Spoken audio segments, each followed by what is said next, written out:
catholique de Bukavu, vu le décret du 21 novembre 1989 portant érection d'une université dénommée Université catholique de Bukavu, vu le statut du personnel de l'UCB, spécialement à son article 49, vu la décision numéro UCB CA P MR 124 19 du 4 juin 2019 portant nomination du directeur de l'UCB, vu la délibération du comité de direction de l'UCB en sa réunion du 24 octobre 2019, vu l'avis du conseil académique et scientifique de l'UCB en sa réunion du 23 novembre 2019, vu l'avis du conseil d'administration de l'UCB en sa session du 28 au 29 novembre 2019, au vu de sa contribution exceptionnelle à l'enseignement et à la recherche scientifique à l'Université catholique de Bukavu, à l'amélioration des capacités humaines et matérielles de l'Université et de l'hôpital provincial général de référence de Bukavu, et donc à la réputation de l'Université et de l'hôpital, l'Université catholique de Bukavu confère le titre de docteur honoris causa au professeur André Vincent. Fait à Bukavu ce 21 novembre 2020.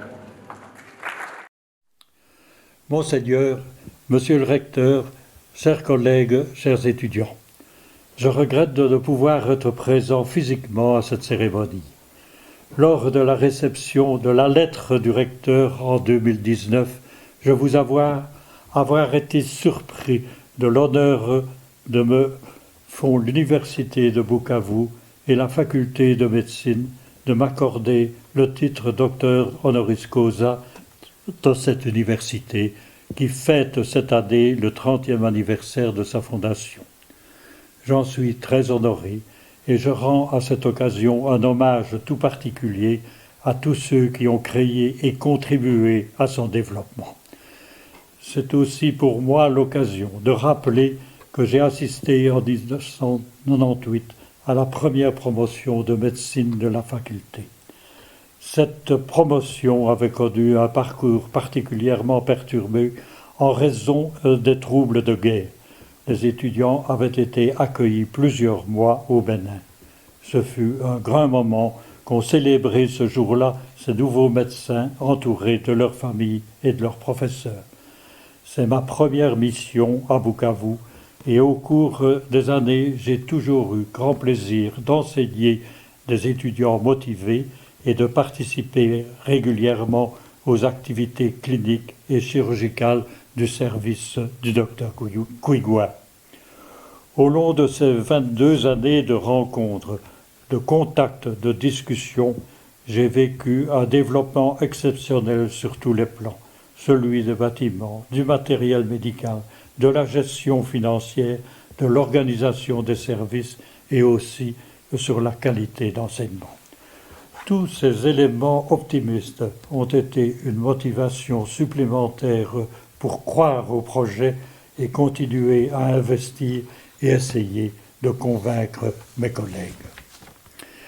Vous êtes motivés pour réaliser progressivement la mission d'un hôpital universitaire et d'une faculté de médecine performante.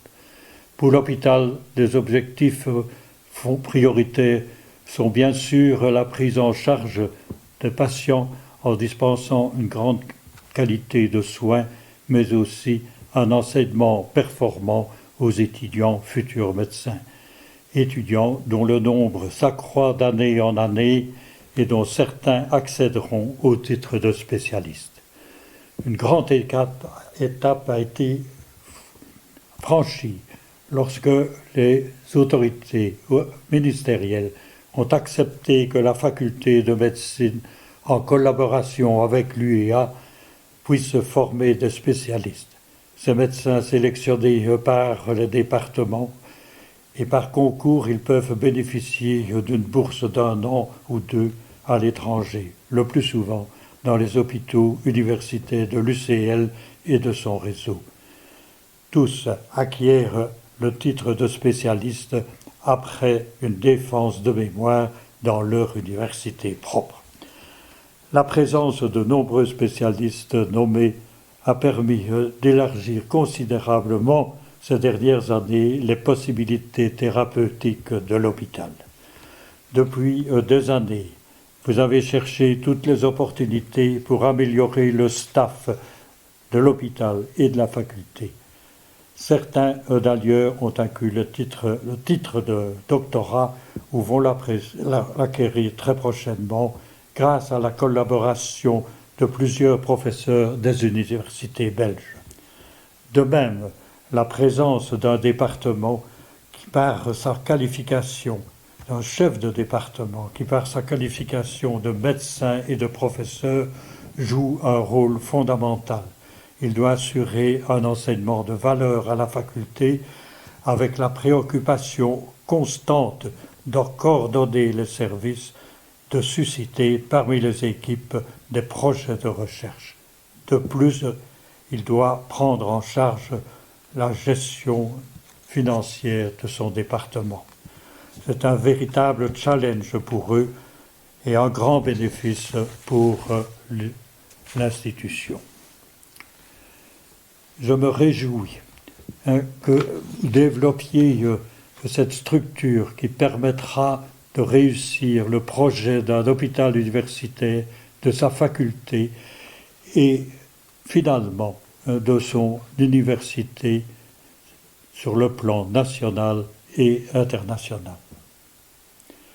Sans doute, cette route est parsemée de succès, mais aussi d'échecs. Mais il faut la poursuivre, le pays a besoin de vous. Parallèlement à cette volonté de progresser dans ce programme, d'autres compétences que celles de médecins, infirmières, pharmaciens, biologistes et gestionnaires, ils ont besoin d'outils pour travailler. Dans cette perspective, vous n'avez pas négligé la réhabilitation et la création de nouveaux bâtiments et un investissement de matériel médical important qui nécessite un personnel aussi très compétent pour sa maintenance. Tout cet acquis a pu se réaliser grâce à la participation active d'institutions, de fondations, de mécènes qui ont cru et croient au projet. L'expérience a montré que des objectifs aussi ambitieux que les vôtres ne peuvent se réaliser à long terme que s'il règne au sein de l'institution une entente et une collaboration permanente entre les acteurs et les responsables. L'épanouissement d'un hôpital dépend également de son accueil et du respect des uns pour les autres. Je ne peux passer sous silence ceux qui m'ont formé et qui ont joué un rôle déterminant dans ma carrière professionnelle à l'UCL et lors de mon éméritat, mon engagement dans la faculté de médecine de Bukavu.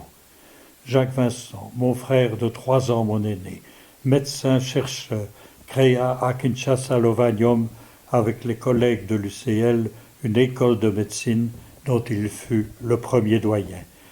Il y avait créé des traditions qui font la vie, la force, l'influence d'une université. Stanu Aumont, son collaborateur, tant pour l'enseignement que pour la recherche, fut le premier médecin agrégé de l'enseignement supérieur de la RDC. Rentré comme professeur à l'UCL, il consacra toute son énergie en participant à la création de la faculté de médecine de Bukavu avec l'accord des autorités de l'UCL. J'ai la conviction que son rôle a été déterminant pour entraîner de nombreux collègues dont je suis à s'investir dans cette réalisation. Il a maintenu toute cette volonté jusqu'à sa mort. Je remercie très vivement cette université qui vient d'être désignée en 2019 comme la meilleure de RDC pour son enseignement et de m'avoir permis d'apporter ma collaboration et aussi pour d'avoir pu créer des liens amicaux avec un pays qui m'est cher. Bonne chance, ad multos años.